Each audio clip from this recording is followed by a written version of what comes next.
Oh, the videos keep rolling. We have a Mitsubishi Mr. Slim 410A, but this is in Stamford, Connecticut at a Dunkin' Donuts. Let's try to get to the data sheet. I'm just trying to look back here. This appears to be a slightly older install.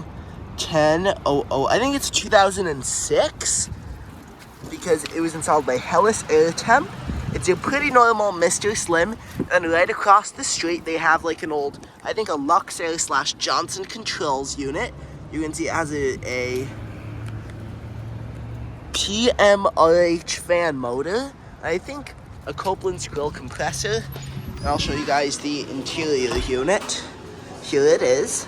This is the Mitsubishi Electric wide and long airflow, so you can tell this is an older one. So that's just a little surprise. A full tour of the Mitsubishi Mr. Slim 410A system at a local Dunkin' Donuts in Stamford. Thank you so much for watching this video. Please like, watch, and subscribe. I will see you in the next one. Bye, y'all.